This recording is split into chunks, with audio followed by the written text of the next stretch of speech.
He's just not a pleasant guy. He's egocentric.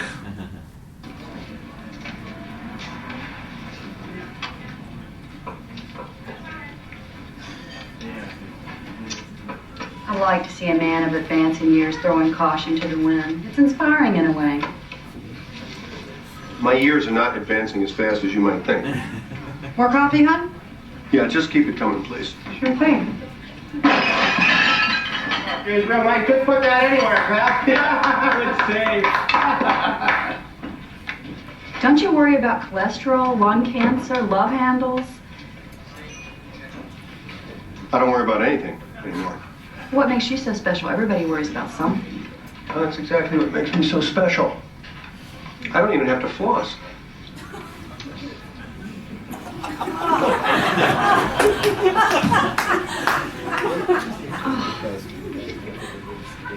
What do you want? The wretch, concentred all in self, living shall forfeit fair renown, and doubly dying shall go down to the vile dust from whence he sprung, unwept, unhonored, and unsung, Sir Walter Scott. What, you don't like poetry? I love poetry. I just thought that was Willard Scott. I was confused. Do you think I'm acting like this because I'm egocentric? I know you're egocentric. It's your defining characteristic. Now, of course, if you haven't seen this movie, the story is that he's gone up to Punxsutawney to basically, talk about the Punxsutawney Phil, which is this groundhog that may or may not come out and see, or may come out and see its shadow or not. So he gets in this world where he's living the same day over and over and over again, right? And you can see the movie and go, well, that's not like my life. I don't live the same day over and over again. But if you start to think about it, many of your days are very, very similar, right? It's exactly the same thing over and over again. And it's just, you don't wake up to the same Sonny Bono tune that they have in the movie there, but basically he's in this horrible trap where he's realized that nothing's changing. He's just not going anywhere. He's the opposite of a hackerpreneur. Now, these guys are, he was just called a couple things by his coworkers. He was called a prima donna. He was called a wretch. They don't really like him too much, right? One of the things I've seen in the software world is a phenomenon that Steve Yegi wrote about. Basically, the fashionistas. He said this.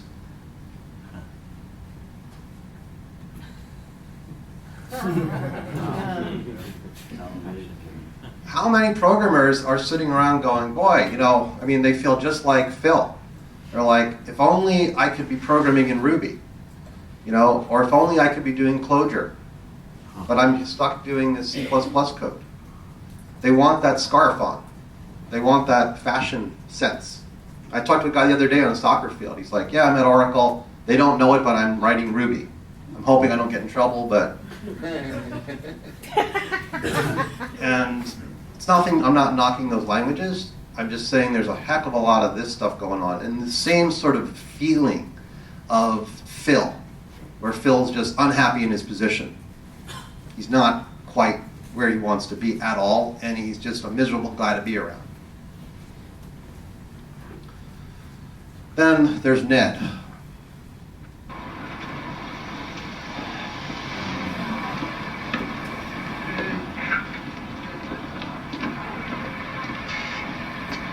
Phil? Hey, Phil? Phil? Phil Connors? Phil Connors, I thought that was you. How you doing? Thanks for watching. Hey.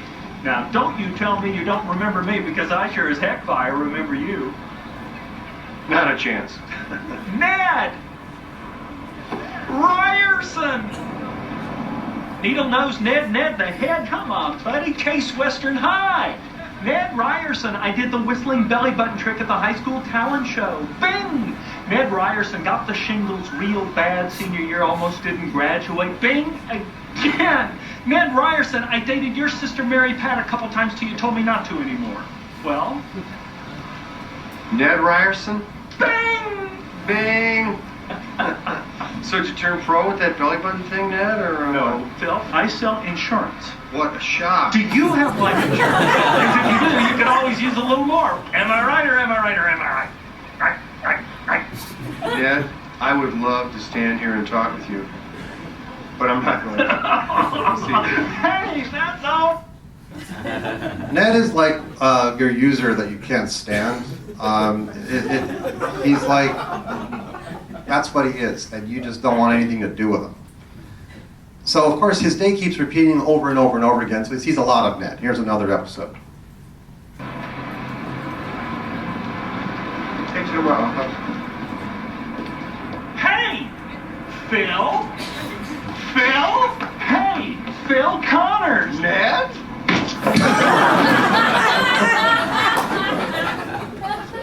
A lot of times it's what you just want to do. So he is just absolutely miserable. He's just not happy in his place in life. This is pitiful.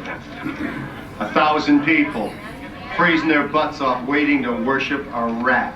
What a hype. Not like they used to mean something in this town. They used to pull the hog out and they used to eat it. You're hypocrites. All of you.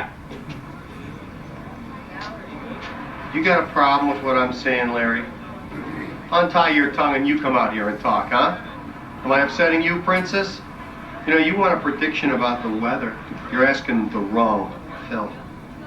I'll give you a winter prediction. It's going to be cold. It's going to be gray. And it's going to last you for the rest of your life. Maybe he's a corporate programmer.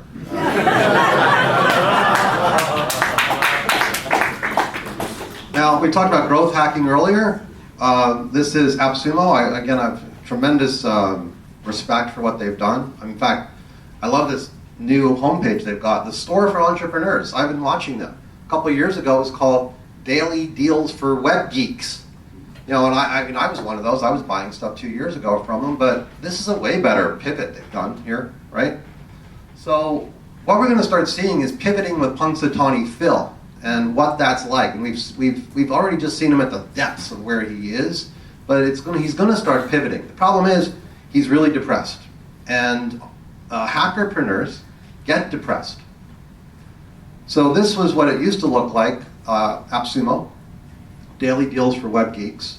And Noah Kagan, who's the guy who runs this company, he was like number 30 at Facebook and number 4 at Mint.com, which Intuit acquired.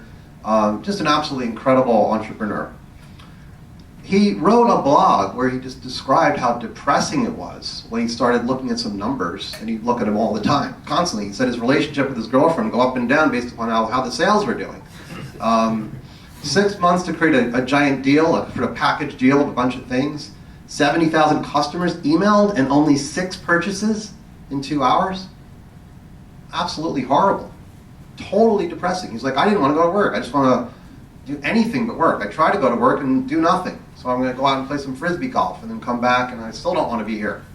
Absolutely depressed. So he wrote a blog about that. And he said he gave some suggestions for what to do in that situation. One of those was get a coach. Now, how many of you here are coaches? Fair number of you. How many of you here who are coaches have your own coach? Ah, very good, very good. Well, you guys are special. So I went many, many years myself without a coach. And I changed that. Got myself a coach. So I've got, here's a quote from him. I feel like shit, can barely push myself, so forth. He says, it's like being on a roller coaster when you're a hackerpreneur or an entrepreneur. It's a wild ride. Get a coach. Can really, really help. Okay, so finally Phil starts pivoting a little bit. He starts doing a little bit of customer development.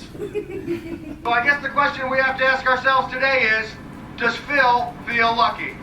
Rita, if you only had one day to live, what would you do with it? I don't know, Phil. What are you dying of? No. I mean, the whole world is about to explode. What do? I just want to know where to put the camera. What are you looking for, Phil? A date for the weekend? No, I'm just interested in you. You know, what do you want? What do you like? You know, what do you think about? What kind of men are you interested in? What do you do for fun? Is this for real, Phil, or are you just trying to make me look like a fool? I'm just trying to talk like normal people talk. Isn't this how they talk? Plus, Okay, so talk to me. Let me buy you a cup of coffee. And a donut. all right.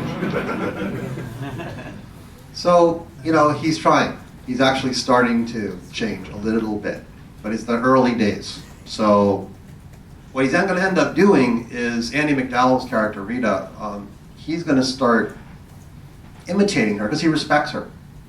He really likes her. So here he is.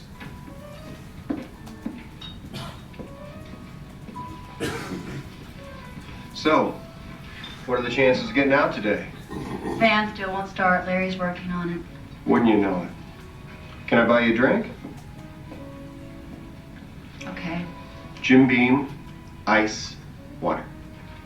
For you, miss? Sweet vermouth in the rocks with a twist, please.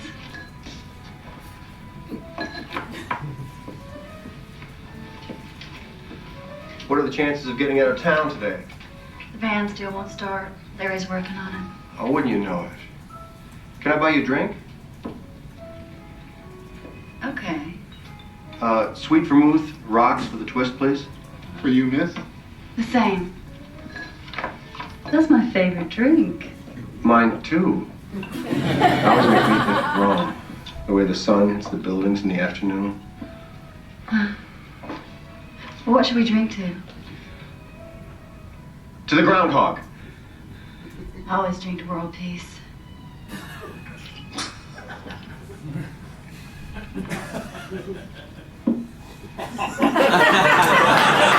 Can I buy you a drink? Okay. Okay. I'll just cut it there. Of course, he says he wants to drink to world peace. Why am I showing you this?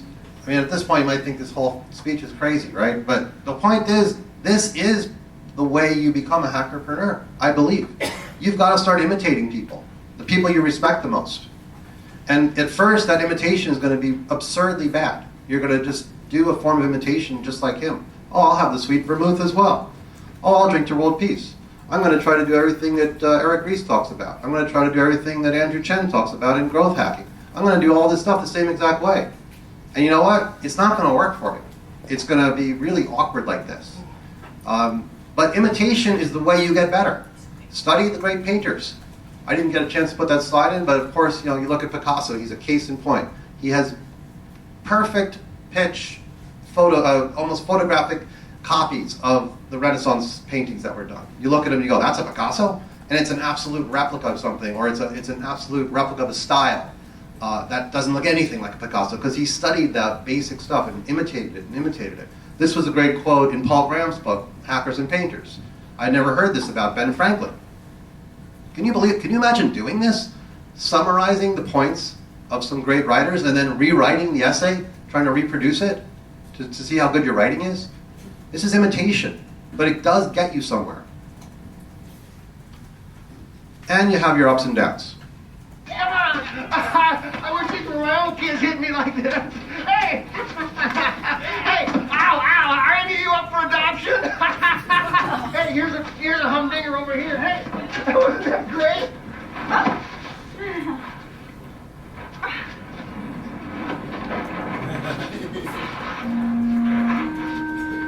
Stop it!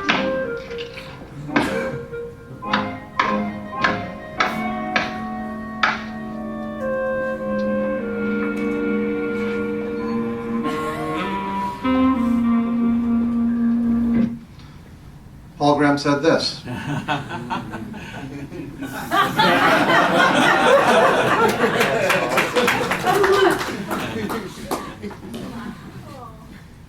Now, this is where we start to see the softer side of Phil, where he really does show his incredible appreciation for Andy McDowell, the Rita character.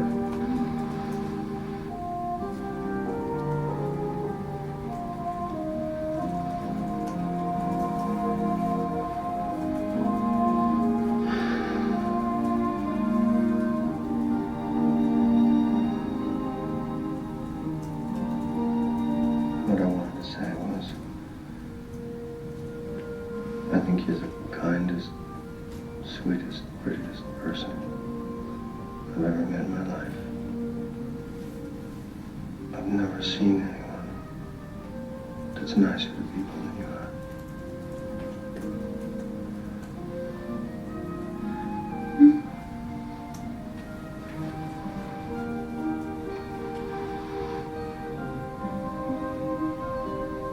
The first time I saw you, something happened to me.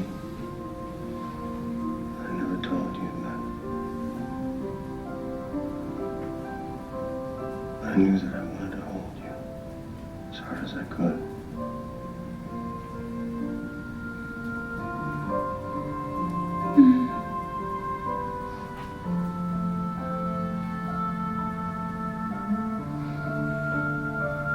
I don't deserve someone like you.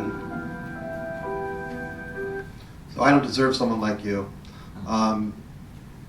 But he's changing. He really is changing. He's focusing and becoming a different person. He starts out imitating and it's absurdly bad, but slowly but surely he's actually changing into someone likable.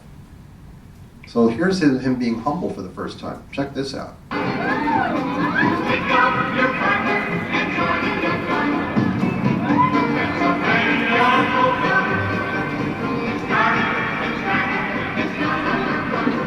Who wants coffee? Get it while it's hot. Oh, thanks, Bill. Larry, skim milk, 2 sugar. Yeah, thanks, Bill. Pastry. We're just setting up. Pastry, Larry, take your pick. Thanks, Bill. Raspberry, great. Say, I was just talking with Buster Green. He's the head groundhog honcho. And he said if we set up over here, we might get a better shot. What do you think? Sounds good. Larry, what do you think? Yeah, let's go for it. Good work, Bill. Maybe we'll get lucky. Let me give you a hand with the heavy stuff. No, you got your coffee. We never talked, Larry. Do you have kids? He's pivoting. He's learning about people. This is Doris. Her brother-in-law Carl owns this diner. She's worked here since she was 17. More than anything else in her life, she wants to see Paris before she dies. Oh, boy, would I. What are you doing? This is Debbie Kleiser and her fiance Fred. Do I know you? They're supposed to be getting married this afternoon, but Debbie is having second thoughts. What? This is Bill. He's been a waiter for 3 years since he left Penn State and had to get work. He likes the town, he paints toy soldiers, and he's gay. I am. This is Gus. He hates his life here. He wishes he stayed in the Navy. Well, I could have retired on half pay after 20 years. Excuse me. Well, maybe the real God uses tricks. You know, maybe he's not omnipotent. He's just been around so long, he knows everything. It's customer development. He's learning about people, right? If you're going to be a hackerpreneur, you better damn well learn about people, especially your users. Noah Kagan at AppSumo, he personally emailed the first 1,000 customers at AppSumo and talked to them, and thanked them personally. They weren't automated emails. He becomes extremely versatile. This is where it's not a game anymore. He's not imitating. He's becoming versatile. He's honing his craft. He's becoming a kick-ass weatherman. When Chekhov saw the long winter, he saw a winter bleak and dark, bereft of hope. Yet we know that winter is just another step in the cycle of life. But standing here among the people of Punxsutawney and basking in the warmth of their hearths and hearts, I couldn't imagine a better fate than a long and lustrous winter. From Punxsutawney, it's Phil Connors. So long. Nice to meet you, Bill. Thank you. Thanks. How's that for you two? Hey, man, you touch me. Thanks, Larry. I gotta go. Phil, that was surprising. I didn't know you were so versatile. I surprise myself sometimes. Hackapreneurs are versatile. They're extremely versatile. Remember, specialization is for insects? Yeah. Phil saves the day. Oh my God, he's having a heart attack too. Something. I did 411 and I'm not ready to go. My God.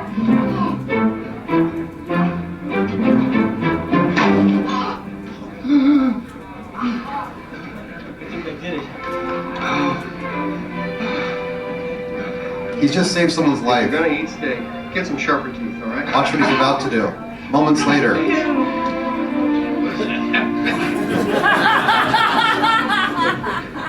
The guy is versatile. Now, look what happens with Ned. Phil Connors, I thought that was you. This is Ned Ryerson. He's my new insurance agent. I'll say. I have not seen this guy for 20 years. He comes up to me and then he buys whole life term, Uniflex, fire, theft, auto, dental, health, with the optional death and dismemberment plan, water damage. Phil, this is the best day of my life. Mine too. Mine too. Where are we going? Oh, let's not spoil it. I got that. He somehow managed to, get in this relationship with Ned. It's mind-boggling. So remember what Willy Wonka said. We are the music makers and we are the dreamers of dreams. Phil's gone through this arc. It's a typical Hollywood arc, but it's a really important arc. And it's something that we all can do. It took a lot of experimentation. He gets slapped around. I didn't show you certain scenes where he drives off a cliff. He's a glutton. He eats every donut in the diner. All kinds of things as he's on this roller coaster journey. But he is getting closer and closer to his dream, which is being Andy's boyfriend. And that happens at the very end of the movie.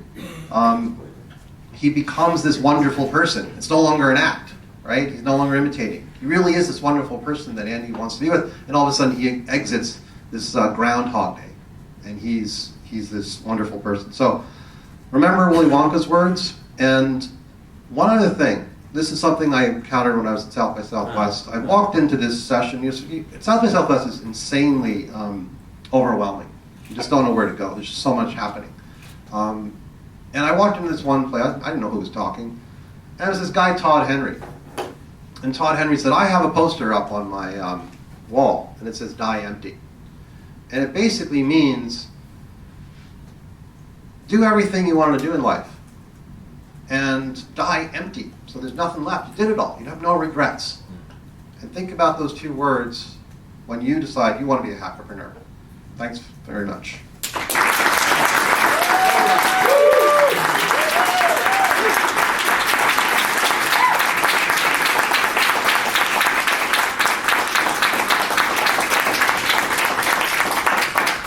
Thank you.